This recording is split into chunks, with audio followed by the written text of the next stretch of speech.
we're playing in Tuscaloosa. Beating Alabama at home is one thing. To go on the road is different. I know Texas did it, but we'll have our hands full Saturday, I'm afraid.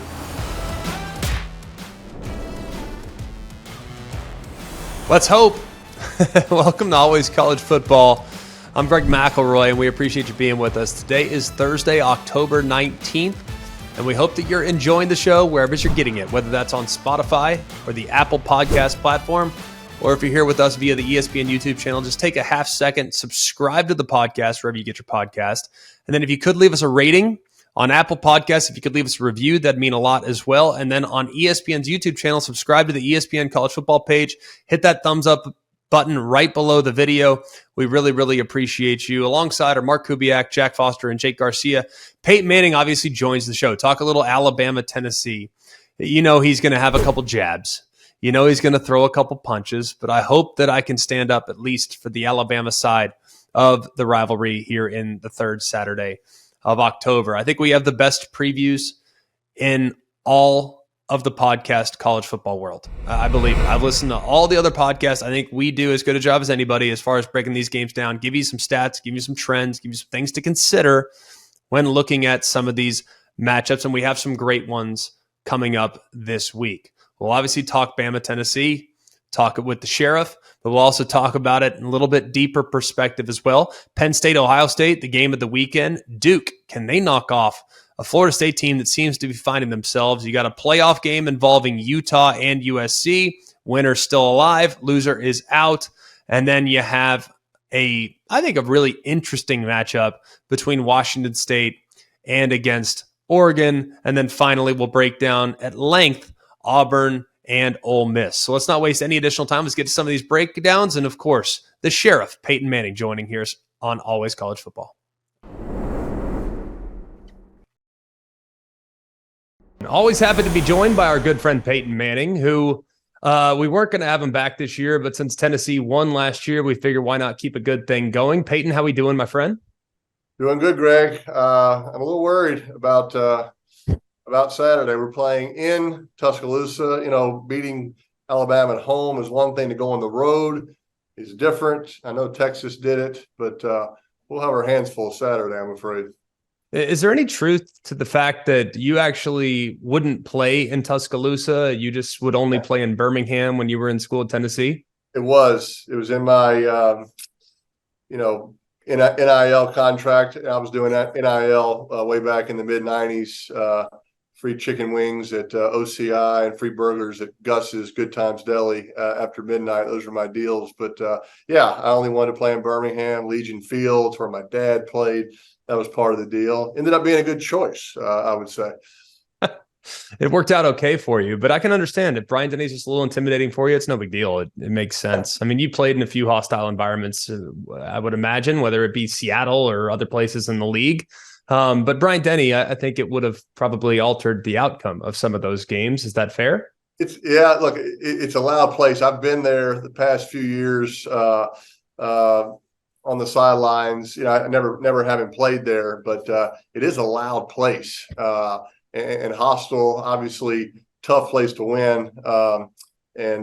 So we'll see, right? I mean, I know Josh is challenging the guys to be a good road team, right? We didn't do as well on the road last year, right? Losing in Athens, losing in South Carolina. So to be kind of road tested is kind of the key to being a good football team. We had a tough loss in Gainesville early this year, so this will be the best test of the season for sure. I'm kind of hoping, at least as an Alabama guy for the moment.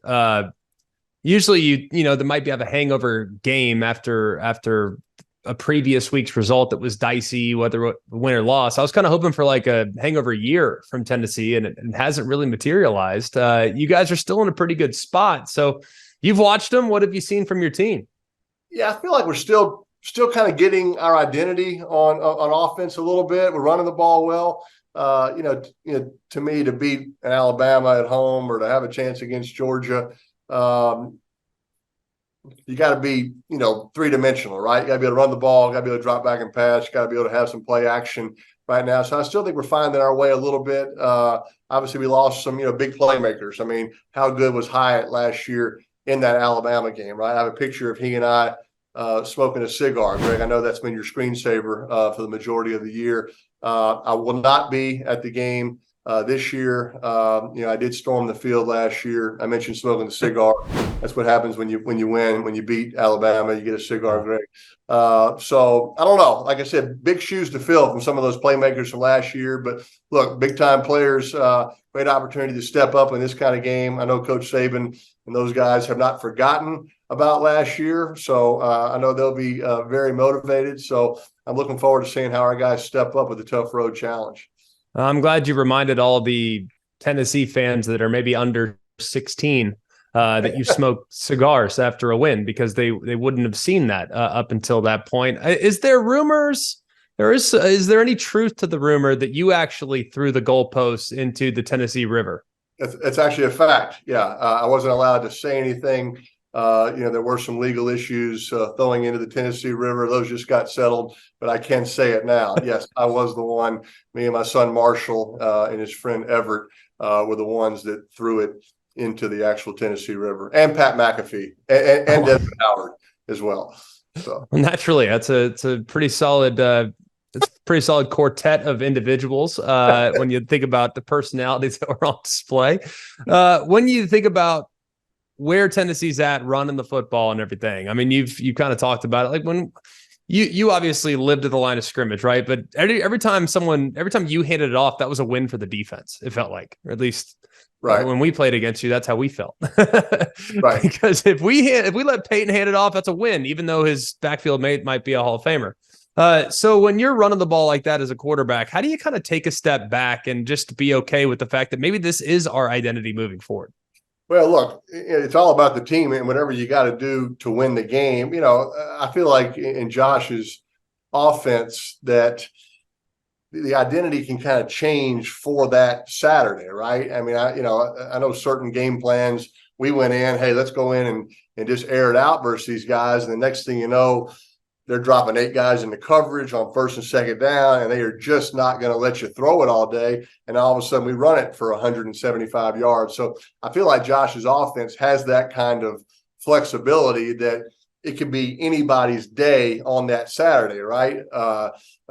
Could be the, X receivers day, could be the tight ends day, obviously could be Joe Milton's day. So hopefully, I feel like we have the kind of playmakers throughout our offense that anybody can step up and have a huge day. I would just like to see, I know Josh would as well, just a little more balance, right? That affects how the defense is going to play you. It's nice on a 1st and 10 if the defense has to worry about 3 different things happening, right? That puts pressure on a defense. And I was always about who's dictating to who, right? I want Tennessee's offense to be dictating to the defense. And I think we're doing that at times, maybe just not doing it all the time. Well, it hasn't been since 2003 that Tennessee actually won in Tuscaloosa. I was 3 years old, give or take. I think you were probably year 9 or 10 in the league or so. I don't recall. But where were you when that went down in 2003? 03. I mean, I'm in my my 6th year in the NFL.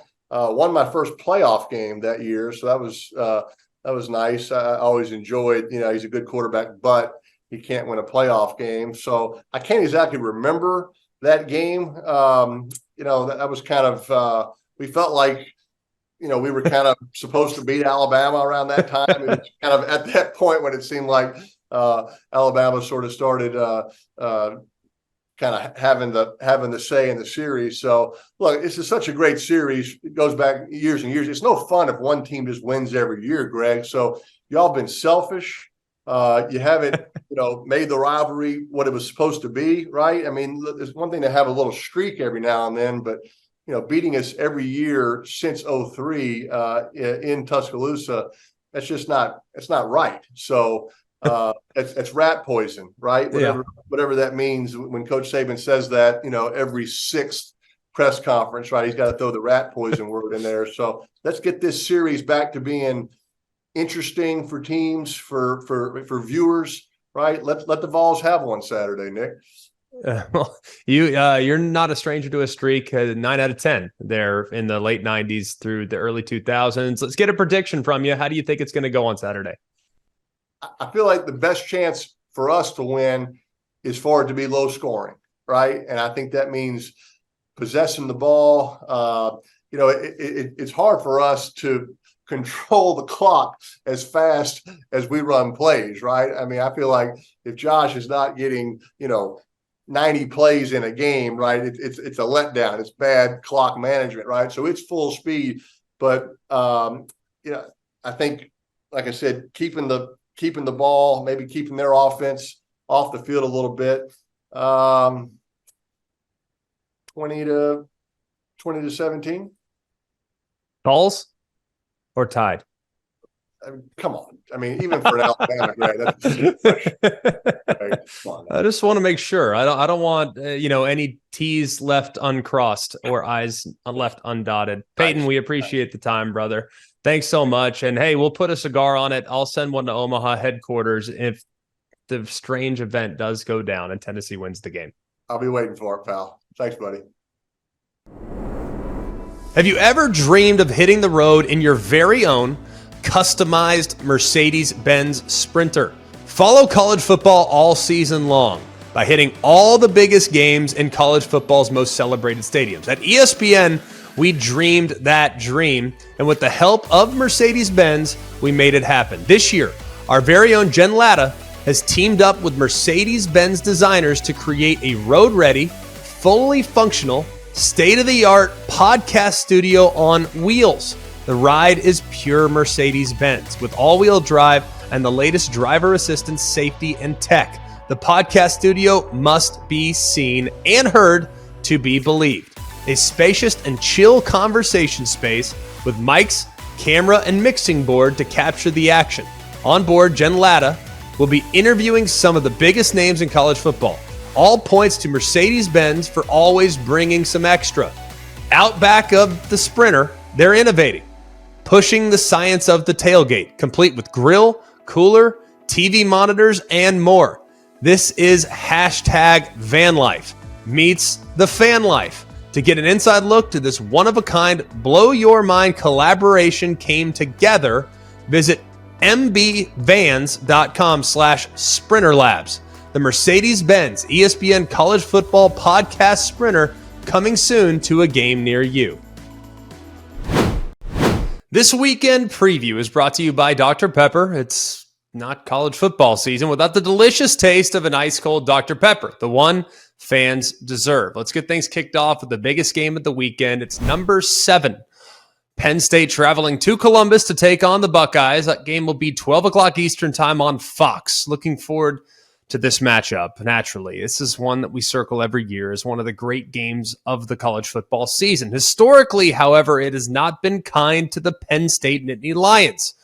They've lost 10 of the last 11 against Ohio State. They've lost 6 straight. Their last win was in 2016, and that was when Grant Haley returned the Marcus Allen field goal block to the touchdown and helped spur the Nittany Lions to a Big Ten title. They've lost 14 straight road games against AP top 5 opponents. Their last victory actually came in 1994. That was against number 5 Michigan. So it hasn't been kind at all to Penn State up to this point, but this year might be different, and partly because of how they're playing on the defensive side. Now, on paper, both teams in this matchup have unbelievable defenses. Penn State ranks 2nd in points per game allowed, while Ohio State is 3rd. Both teams are allowing under 10 points per game entering this contest, and this is the first time an AP top 10 matchup will feature 2 teams that are allowing fewer than 10 points per game entering the game since 2006 between LSU and Florida. So it's been a while to see teams playing this high-level defense in a clash between teams that are ranked in the top 10. The one thing and the caveat that a lot of people have pushed back on, well, who has Penn State played against? They've played just one top 50 offense this year. That was West Virginia in the season opener, and West Virginia ranks 48th. So they're not great, obviously, with who they've played against. But offensively, both teams have been pretty dang good. If you look at what Penn State's done to this point, 5th in points per game. They're the only team to rank in the top 5 in both points per game and opponent points per game allowed. Ohio State ranks 3rd in points per game in the Big Ten, obviously trailing Penn State and Michigan. So 2 teams that can also fill it up on the scoreboard as well. So very much looking forward to this matchup. And then historically speaking, this is the first AP top 10 matchup where both teams are averaging at least 35 points, while fewer than 10 points. We already referenced the 10 points per game moment ago. But when you have offenses that are also this high powered, it's actually the first time we've had matchups like this with a great defense and great offense since 1973. So nearly 50 years since we've had a matchup like this. That was Notre Dame against Alabama back in 73. Let's talk about the quarterbacks for a moment. Drew Aller has been terrific. 241 career passes, 0 of which have resulted in interceptions. That's the longest active streak of passes attempted without an interception in the FBS. Kyle McCord, on the other hand, had a tough game against Indiana, right? Didn't look real comfortable. But since that point, he's really kind of rounded into form. 11 touchdowns against 0 interceptions in the last 5 games. But there is a little bit of buzz right now in Buckeye land that they might utilize Devin Brown a little bit in the red zone. Now, they seem to have had a package that might have some legs moving forward. Now, Devin Brown, seen him in the red zone at times this year, but I have a feeling that package might grow this week. It might catch Penn State a little bit off guard, and it'll get you an extra blocker in the event in which those yards become very hard to come by there in the red area. Here are the questions that are surrounding the game, like we always do. How does Penn State slow down Marvin Harrison? Now, if you look at Marvin Harrison, statistically speaking, he's been amazing, right? 31 catches, 604 overall, nearly 20 yards per catch and 5 touchdowns. All that's amazing. That's great. And he torched Penn State last year. Had 10 catches for 185 in last year's game. So this is a game that he has played well in the past, and it wouldn't surprise me if he's played well again this year.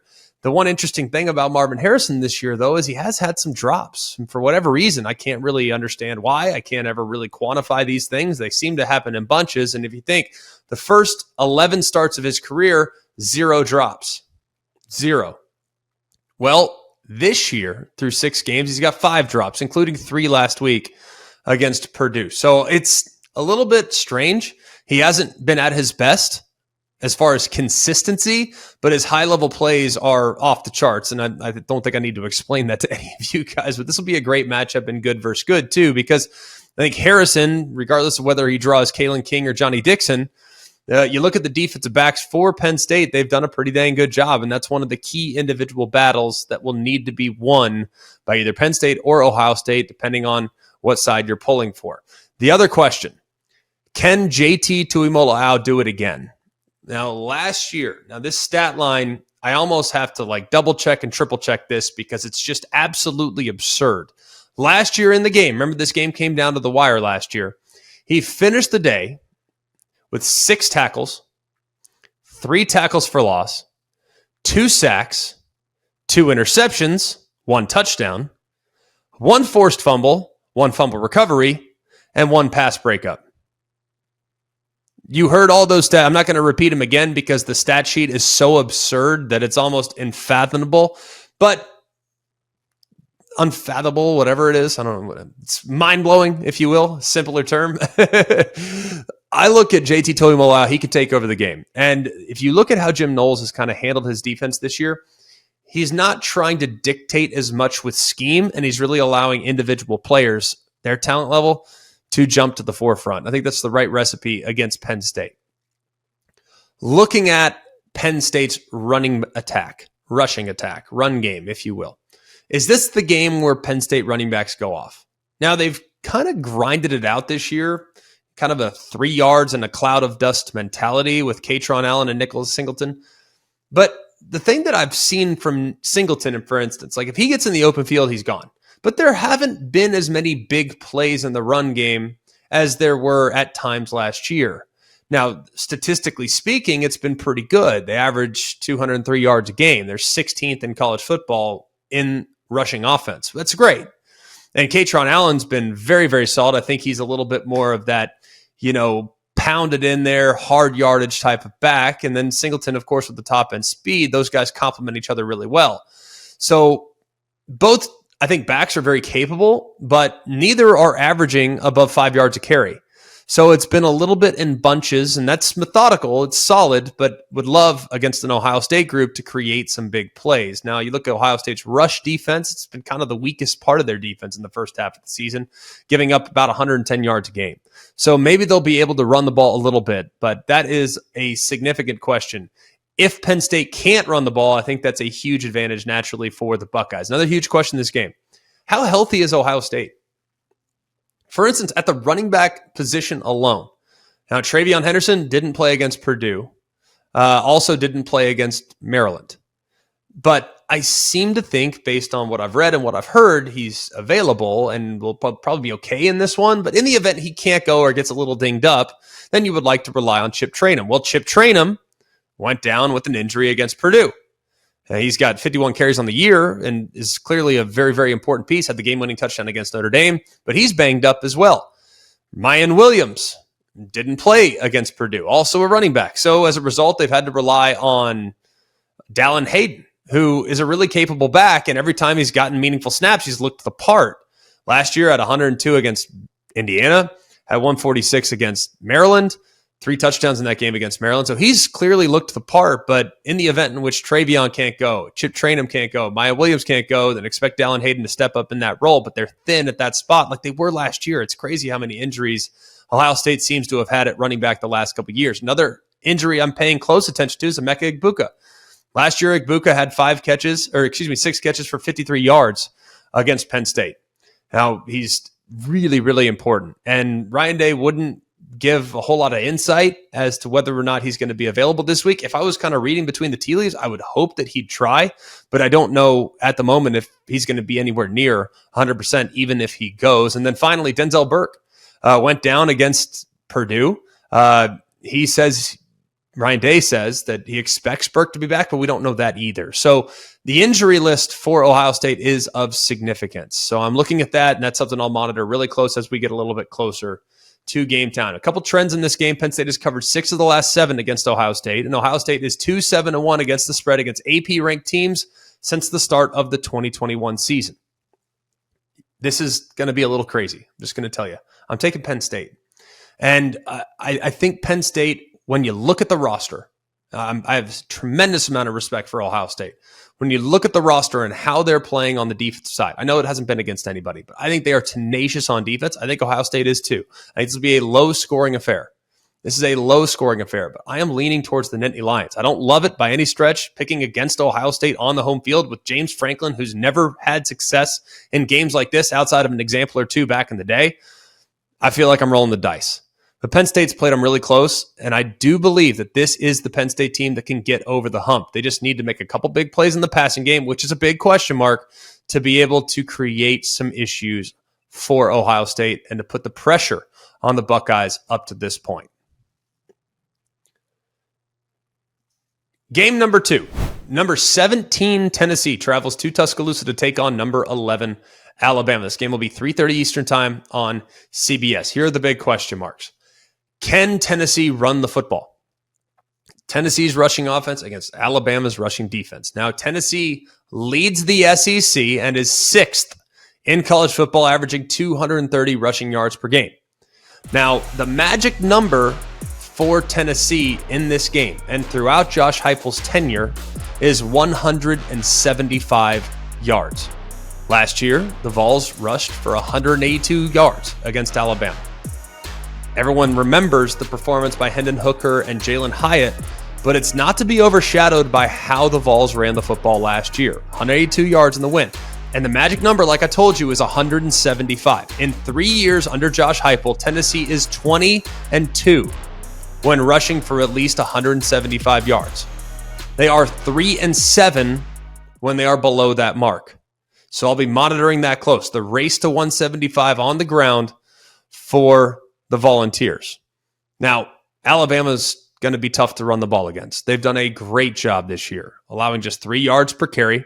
That's the second fewest in the SEC behind Tennessee. But part of why Tennessee is number 1 is because of their sack production, which of course counts against the rushing yardage total. We'll get to that here in just a minute. So Alabama very stout against the run there in the middle of the defense. Second question. Will Tennessee find some explosiveness. Last year, Tennessee ranked third in the SEC with 80 plays that went for 20-plus yards. Through 6 games this year, they have just 23 20-yard plays. That's the second fewest in the SEC. You guys want to take a guess as to who has the fewest? That would be Auburn. Auburn has 22 plays that went for 20-plus. Tennessee, one of that explosive Josh Heupel tempo offenses, has just one more explosive play than the Auburn Tigers. So that's something to take into account. And last year, the reason why Tennessee won the game, they had 6 plays that went 20-plus yards in the win against the Tide by itself. So they're going to have to create some explosiveness at some point. If they don't, then it will be very difficult. And the way that they can create those explosive plays gets me to my third question. Will Joe Milton be able to hit some throws downfield? Right now, he's struggling on the downfield throws. Been really inaccurate, been very inconsistent, has had some drops on the perimeter. They've had some balls that he's placed perfectly that the receivers just weren't able to reel in. But right now, he's under 7 yards an attempt. He is 14th among 15 qualified SEC quarterbacks as far as yards per attempt. And by comparison's sake, Hendon Hooker actually led the FBS last year with 9.5 yards per attempt. So the passing attack has been pretty limited so far for Joe Milton. Granted, they're going to do a lot of screens. They're going to do a lot at the line of scrimmage, so they'll have plenty of high percentage completions, but they need to get some chunk yardage against what I think is the best defense they've faced up to this point. Then the other side of the coin. Can Alabama protect the quarterback? Alabama quarterbacks have been sacked at least 4 times in 6 straight games. You heard that right. At least 4 times in 6 straight games. Meanwhile, Tennessee is 5th in the country with 24 sacks. Now, before this season, the last SEC team to be sacked 4 or more times in 5 straight games was Arkansas in 1997. So Alabama, as far as protecting the quarterback, is among the worst in the SEC in the last 26 seasons. It's been a long, long time we've seen a quarterback under this much pressure. And Tennessee, clearly, with James Pierce and company, they can breathe a lot of fire with their pass rush. And not all those sacks fall on the fall on the offensive line. Some fall on the quarterback too. Milrow's got to get the ball out, and he's got to get the ball out quicker because Milrow wants to take shots downfield. That's really what it's all about. He wants to throw the ball deep. And if you look at how Tennessee defends, they try to keep it in front because they believe that pass rush will get home. And then the final question as it relates to this game. Can Tennessee neutralize their road woes? Last year, dating back to last year, yeah, they looked great on the road in Baton Rouge against LSU. They won that game convincingly by nearly 4 touchdowns. But if you look at the rest of their road performances, they had to grind out an overtime win against Pitt. They didn't look good at all that day against Pitt. They didn't play well against Georgia. They didn't play well against South Carolina, all of which were on the road. Tennessee was down 17-7 to Pitt. They were down 21-3 early in the second quarter against Georgia, and obviously South Carolina was a track meet from the very beginning. And then this year, they've played in only one truly hostile environment. That was a road trip to Florida in week 3, and they were down 26-7 at halftime. So can Tennessee exercise their demons on the road? Because it's been a huge issue for them up to this point. Some trends in this game. Tennessee is 1-5 against the spread as a road underdog since the start of the 20 season. Alabama is 15-6-1 against the spread as a home favorite since the start of the 20 season. And Alabama has covered 12 of the last 17 meetings against Tennessee. I lean Alabama in this game, but I do believe it's going to be really low scoring. I think it's going to be within a score. I think it's going to be 28-21 Alabama in this one. Both teams are really good on defense. Both teams will not give up cheap yardage. So it's going to be up to Joe Milton hitting some big plays downfield to potentially pull the upset, but I just don't trust him enough to do that. I think Tennessee keeps it close, and I think they'll run the ball with some efficiency, but I wouldn't be surprised if the passing attack is stagnant on the road against the Crimson Tide. And then game number 3, number 16 Duke, traveling to Tallahassee. They're a 14-point dog. That'll be Saturday at 7:30 Eastern time on ABC. Biggest question in this one. You got top scoring offense in the ACC against the top scoring defense. What more do you want? Florida State against Duke. The big question, is Riley Leonard available? He did not play this past Saturday against NC State. He remains day-to-day. And Mike Elko said that his quarterback was practicing. Now, he's thrived. He's thrived when running the football.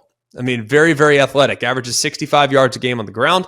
That can create a lot of problems for a Florida State defense that has at times struggled against mobile quarterbacks. Of course, the one that we circle is the one against Boston College. Castellanos had 95 yards or so on the ground that day against Florida State. That's not going to be good enough. Now, they played much better against Schrader last week for Syracuse, but either way, I think the rushing yards by the quarterback could be advantageous for Duke if they want to pull the upset in the event in which Riley Leonard can't go. And I don't think he will. That's just my assumption. I'd be surprised if we saw him out there. But in the event in which he can't go, redshirt freshman Henry Beelan will step in. Made his first career start last week, completed just 4 passes. But he did make those 4 passes count. Had the one big play and the touchdown. I had a couple touchdowns, but the big play was the big one to kind of pad that lead against an offense for NC State that really struggled. Question number 2, can Florida State limit Duke's rushing attack? Waters is the running back for Duke, and they're really good. I mean, yards per attempt, they're number 1 in the ACC in yards per attempt, rushing yards per game, and rushing touchdowns. So Duke can control the line of scrimmage. Now, they're not a huge 450, 500-yard type of offense. It's just not who they are. They're really in the high 300s, but they are pretty dang good on the ground. They have rushed for nearly 200 yards a game, and they have played against some quality defenses, I might add. They've played against Clemson. They've played against Notre Dame. These are teams that can get after you against the run, and they've been able to kind of churn some things out in a good way. Jordan Travis will be paying close attention to him in this game. Duke runs a zone defense. They bring zone pressures and they disguise a lot of looks. It's tough to play against. I think Mike Elko's scheme is really, really good because if you play against Florida State and want to play man coverage, you are dead. I'm just telling you right now, you're dead. Why? Because you cannot play Keon Coleman one-on-one. You cannot play Johnny Wilson with his length one-on-one. He's obviously likely coming back from injury. And you take into account the other man coverage aspects as well. Toafili, great in a one-on-one situation out of the backfield and finally got going last week with a big game against Syracuse. And to make it a little bit more difficult, can't play man-to-man because Jordan Travis, if you are, as a defensive back, looking at the wide receivers because you're playing man coverage, Jordan Travis will kill you with his legs as well. So can Jordan Travis take advantage of Duke's zone defense? That's what you're going to get. I think that's a right way to play against Florida State. But Mike Elko will have a really good plan because this defense is excellent. They are excellent. And last week, they did a great job against NC State, 4 sacks, 8 tackles for loss, and they also allowed just 3 points in the game. That was their fewest allowed by Duke in an ACC game since 2008. That was against Virginia. So they're really, really solid, but a couple trends to consider in this one. Florida State is 3-0 against the spread with teams with winning records this year. And each of Duke's last 13 games against AP-ranked opponents have gone under the total. 13 in a row on the under. Of course, Florida State 3-0 against the spread. I like Florida State to win the game. I think they're going to win the game convincingly, especially in the event in which Riley Leonard can't play. But I do believe that Duke's defense will keep it close. I think they'll keep it close. But a big touchdown there at the end will break it open for Florida State. I think it'll be somewhere in the vicinity of a 27-14 type of ball game where it never feels like Duke's going to win, but it isn't the blowout that maybe some people might be expecting. You smell that? That's the scent of fresh turf and freshly cracked Dr. Pepper, which can only mean one thing. It's college football season. So block off your Saturdays and swipe a sweet Dr. Pepper from the mini fridge because there's a new season of high kicks, long throws, and Fansville commercial breaks to carry you all the way to the West Coast games. That's right, the fans are back, and this year things are heating up. We're talking about hot takes, more heartbreak, more layers of face paint. Get ready to drink in all the drama this season with the help of the most delicious college football tradition there is, Dr. Pepper, the one fans deserve. Number 13, Ole Miss travels to Jordan-Hare to take on Auburn. This will be Saturday, 7 o'clock Eastern time on ESPN. Joe Tessitore on the call. He always loves for me to tell people that he's on the call. They're on the plane. Should be a good one. Very much looking forward to it. Congratulations, Auburn, after facing the number 3 ranked scoring offense last week and the number 9 ranked scoring offense in the last 2 weeks. That was Georgia. And Auburn now gets number 8 this week. That would be Ole Miss. Ole Miss averaging about 42 points a game this year. And they are terrific as it relates to offensive production, nearly 500 yards a game, 490 or so. So this is a group that has been really good, and they can stress you in a lot of ways. 306 through the air, 183 on the ground. In a traditional offense, that's not balance, but in the modern era, that is balance. If you look at how they can carve you up really in both directions. Here are the questions. Will Auburn be able to limit big plays? It's a big, big question mark in the game. Through 6 games, Ole Miss has 36 passing plays of 20-plus yards. That's 5th in the country. LSU leads the country right now with 44 of such plays. Obviously, LSU had a ton of success last week, creating some big plays, some catch-and-run opportunities, and Auburn had a very difficult time corralling what is a ridiculously good wide receiver core for LSU. But this will not be a significant step down in quality at wide receiver. If you look at what Ole Miss has at wide receiver, a lot of their efficiency comes when they're targeting the transfer from Louisiana Tech, Trey Harris. It's his first year there, obviously, against the highest level of football, and he hasn't missed a beat. Now he's missed a little bit of time, has been a little banged up, just 17 catches on the year, but he's made them count, nearly 370 through the year and 6 touchdowns in 5 games. So 22 yards a catch, pretty dang impressive when you're looking in his direction. Trey Harris is a guy that you absolutely have to neutralize to the best of your ability. But the guy that's been maybe the most consistent for Ole Miss this year is Jordan Watkins.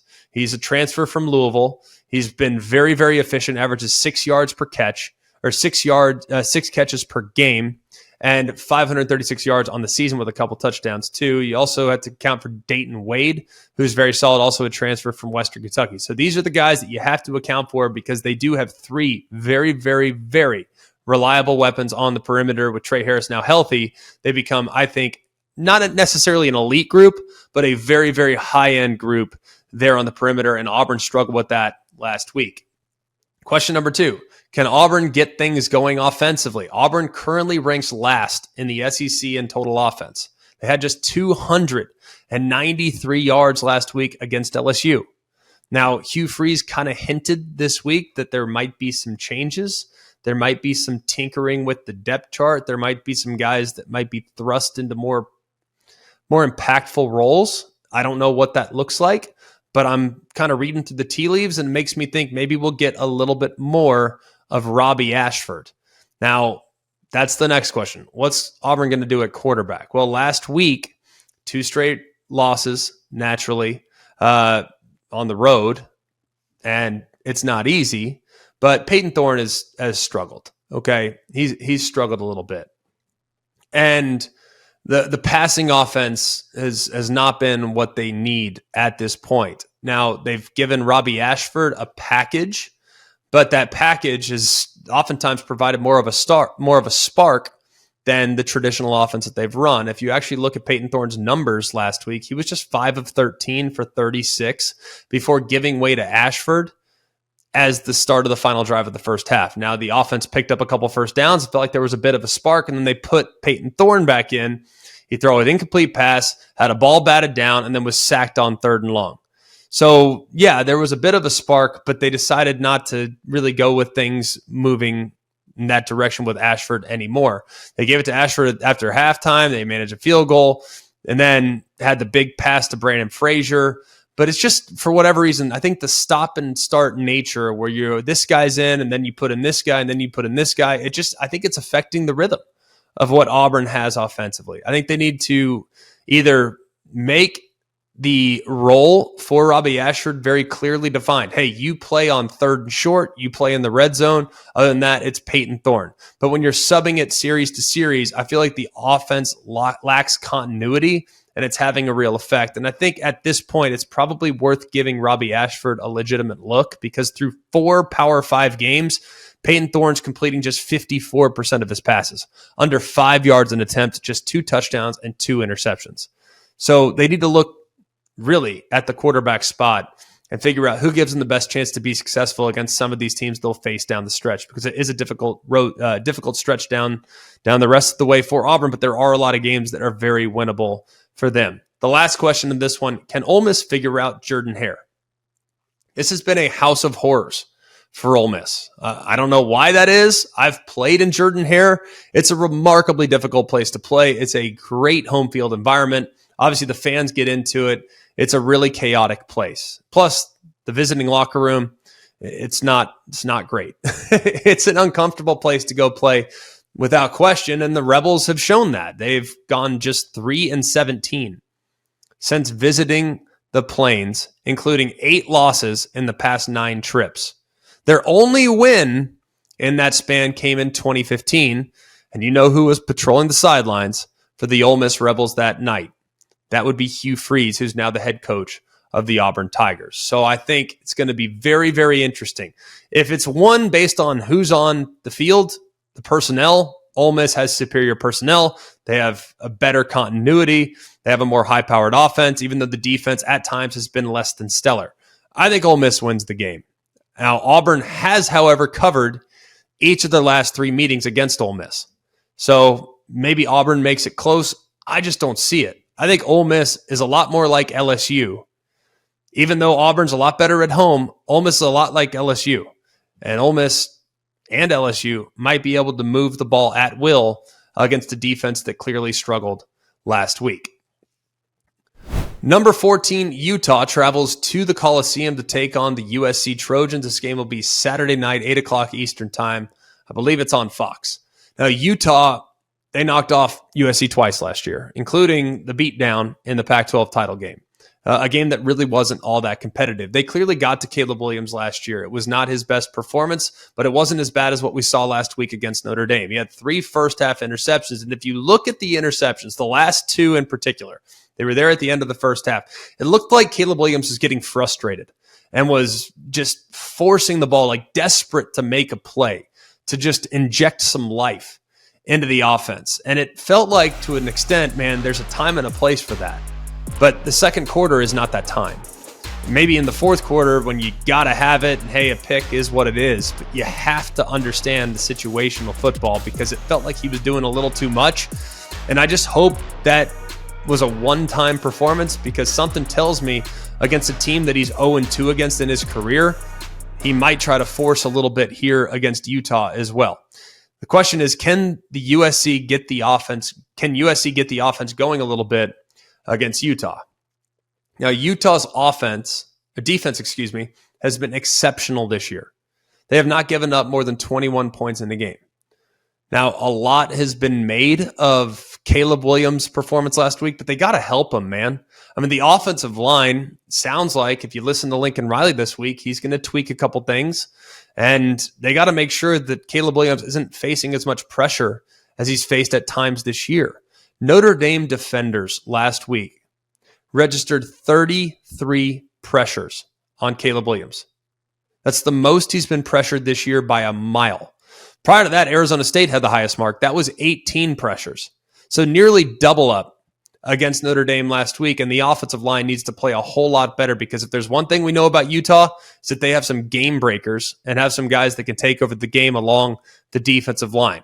The other question in this game is, can USC's defense step up and stop Utah's resurgent rushing attack? Now, last week, Utah ran for 317 yards. It's the first time they've eclipsed 300 yards on the ground since the Colorado game last year. Now, a lot of people will react and say, well, it's Cal. Fair enough.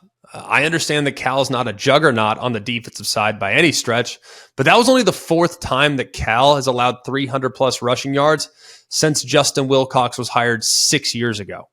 So dating all the way back to 2017, they've only allowed 300-plus rushing yards 4 times, and one of them was last week. Obviously, Jaquindon Jackson returning to action was huge, but Sione Vaki's emergence is also very, very significant. If you look at where he's at right now, a guy that's played on both sides of the ball, man, he's got a certain vision level, a toughness, a decisiveness. He showcases a lot of athleticism.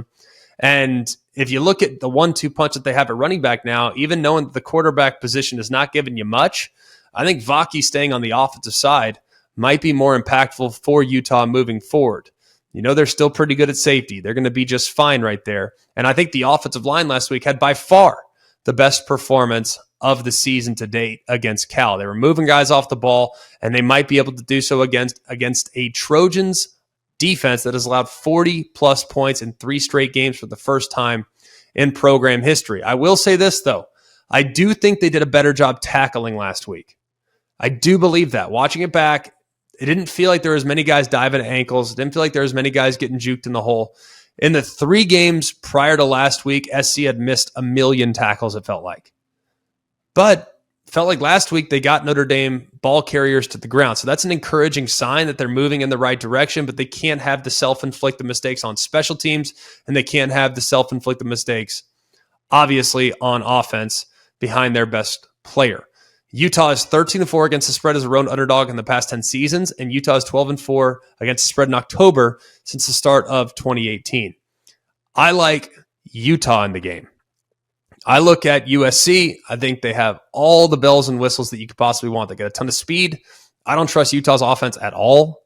But based on what I saw last week with Vaki and Jackson, I think that rushing attack will neutralize time of possession. I think they could possess the ball 35 minutes in the game. And I look at Utah.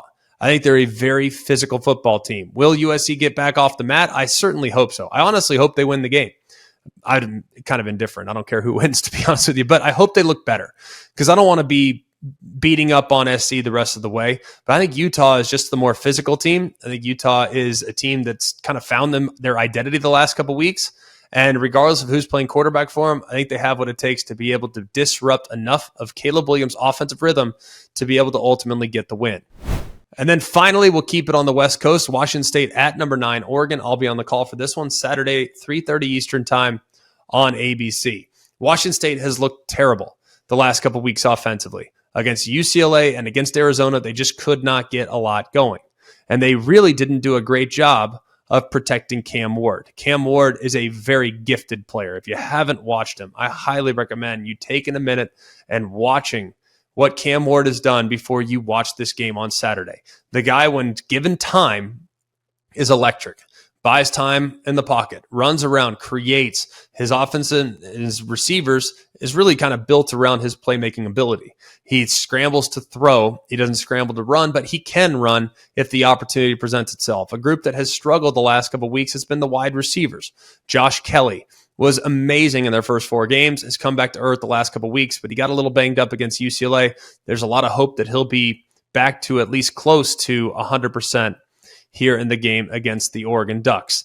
The other thing for Washington State, they have to get Nakia Watson, their running back, going a little bit more. They haven't been able to successfully run the football the last couple of weeks, which has resulted in UCLA and Arizona using just 3 defensive linemen on the field and dropping 8 guys into coverage, and that's going to be really difficult to throw against. So their offensive line for Washington State has to play at a high level this week against what I think is one of the best defenses on the West Coast. Oregon, on the other hand, are they in the position to potentially have a hangover? I think that's a real question. You have a difficult game last week. Much of the ridicule surrounding the game was based on coaching decisions, all these other things. Does it affect them moving forward? This is an Oregon team that has a great quarterback in Bo Nix, going to distribute the ball to excellent playmakers, including Troy Franklin, who has emerged as one of the best receivers in the Pac-12, if not the country. They're going to move him around. They're going to create opportunities for him. And then if he's taken away, there's Tez Johnson. There's a quality tight end group. And I think the best player, arguably, on their offense is Bucky Irving. This guy is amazing at the running back spot. Tremendous speed, tremendous acceleration, great make you miss, but runs much bigger than he is. Listed at just 195 pounds. And he doesn't run that way. This guy is lightning in a bottle. And if he gets into the open field, that could be 88 and out the gate every time he touches it. As far as the defensive matchup is concerned, obviously they won't be going against each other, but it's going to be huge for Washington State's defensive line. Their defensive ends in particular, Ron Stone on one hand, Brennan Jackson on the other. Those guys have to play the best game of their career to be able to knock off the Oregon Ducks. And a lot of the Washington State faithful had pointed to last year's game. They had Oregon on the ropes for 55 minutes, and they just couldn't finish. Oregon ultimately got the win and survived what was a difficult road trip to the Palouse. Now, they want to emphasize finish. I think it's going to be a great game. I can't wait to be on the call for it, and I hope you all tune in at 3:30 Eastern time on ABC. Every college football season, Goodyear knows the importance of winning on the road. The road will always demand confidence. The confidence to handle whatever the journey brings and to perform under tough conditions. And just like the players and fans of college football, Goodyear is ready. Are you ready for the road? Visit Goodyear.com to find the right Goodyear tires for whatever road you're on this season. Goodyear, more driven. few other games we want to get to, just a couple trends I want to provide you with. If they've been profitable for you, that's great. I hope that it continues. Texas is a 22.5-point favorite traveling to Houston Saturday, 4 o'clock Eastern time. Texas is 4-0 against the spread following a straight-up loss since the start of last season, and they've covered 4 consecutive road games. So I would expect Texas to go to Houston to get things done and get things done in a convincing manner. I bet they're ticked off. I bet they're mad. I think they thought they outplayed Oklahoma in a lot of ways and came up short in the ball game. Houston won on a Hail Mary last week, but I don't think Houston's great. I think Texas handles their business when they go to H-Town and dismantles the Cougars. Number 2, Michigan, a 24.5-point favorite at Michigan State. That'll be 7:30 Eastern time on Saturday. Since 2008, the Wolverines are just 5-10 overall against the Spartans. Now, look at Michigan's offense. They're starting to hum a little bit. 3 straight conference games where they've scored 45-plus points. It's the first time in program history, and the run game is starting to really get going behind an offensive line that's starting to gel, man. Blake Corum added a couple touchdowns last week, currently leads the FBS with 12 this year, and J.J. McCarthy has been the definition of efficiency. 93 total QBR. That's the best in college football, completing nearly 80% of his passes. And not all those passes are just dinks and dunks, man. He's pushing the ball down the field into tight windows. So it should be really interesting when they travel to East Lansing. Michigan State is 13-2 against the spread in their last 15 meetings with Michigan. Michigan is 2-8 against the spread against AP top 10 teams to the start of the 2019 season. I think Michigan rolls in this one. I have a difficult time seeing how Michigan State keeps it close. Michigan's defense is just too much. I don't think Michigan State can generate enough offense at all against Michigan. I think they win the game and win the game going away. I wouldn't be shocked if it's like a 42-10 type of game for the Michigan Wolverines. Let's go to Arizona State at Washington. Now, a couple interesting notes here. Washington, possible hangover spot, big emotional win last week, reading the press clippings a little bit. Arizona State's coming to them.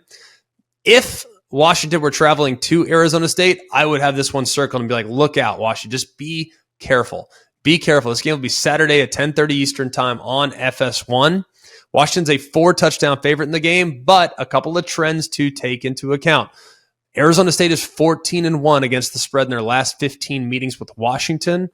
Arizona State is also 18-6 against the spread as a double-digit underdog since the start of the 2010 season. I think Arizona State hangs around for a bit, but they won't be able to hang around for 60 minutes. I think Washington ultimately pulls away, but I think Arizona State will keep it within the number there of 28. UCF travels to Norman, Oklahoma, where they are a 20-point dog Saturday, noon Eastern time on ABC. An interesting nugget in this one is Dylan Gabriel's facing off against his former team.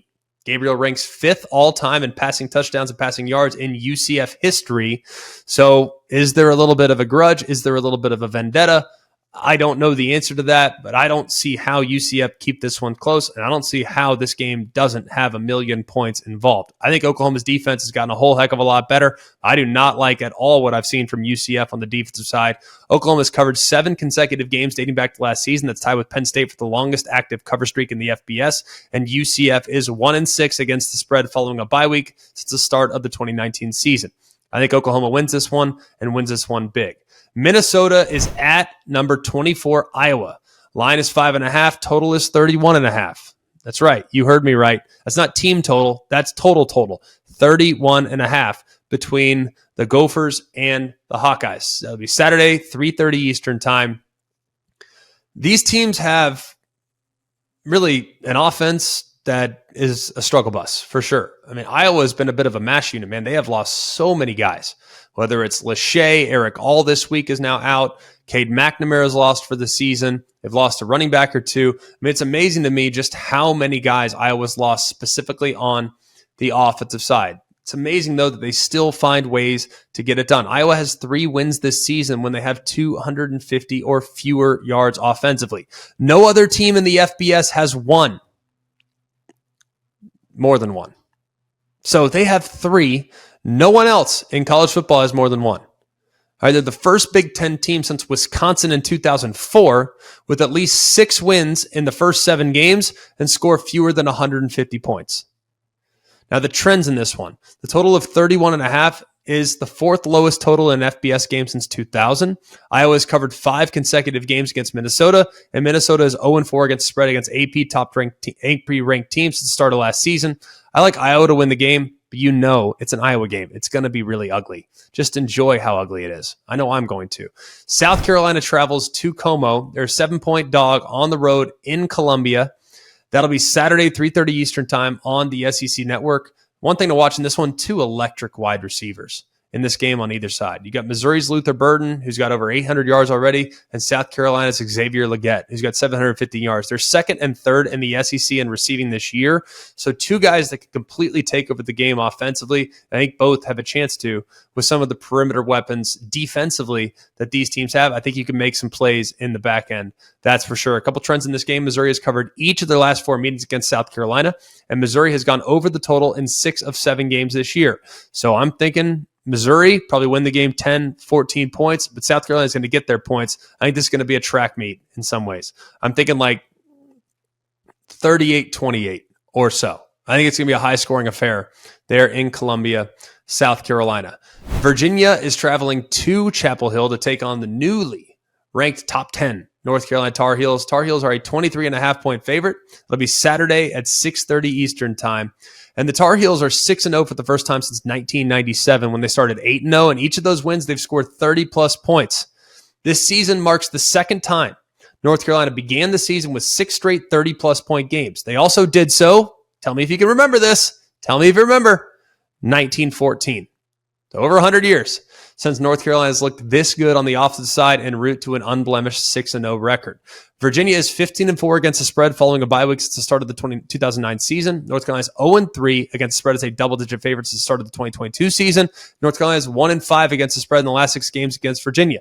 I think Virginia will hang around. I think Virginia will make this thing interesting. I'll probably chum it up early, but I think North Carolina finds himself in the second half and wins the game comfortably. I'm thinking somewhere along the lines of a 31-17, 35-17 type of performance where North Carolina is never really in doubt, but it's probably not as pretty as you might like. Finally, Air Force will be taking the field this week, and Air Force plays at Navy. They have a chance to win the Commander-in-Chief trophy outright. So a big opportunity for Air Force, but they are going to be without their starting quarterback. So be mindful of that when watching the Falcons this year. He's going to be sidelined for quite some time. We know there's a group that's still going to play great defense. And they're still going to be able to run the ball and control the clock. This will be an interesting matchup. I think it's going to be a little bit low scoring, but I'm not sold on Navy at all. I think where Air Force wins the game going away, even though they're not at 100% offensively. Hey, college football fans, I'm going to let you in on a little secret that will help you win game days this season.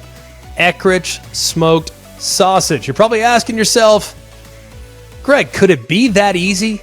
Absolutely it is. Eckrich smoked sausage is crafted with a perfect medley of spices for a truly rich, savory taste.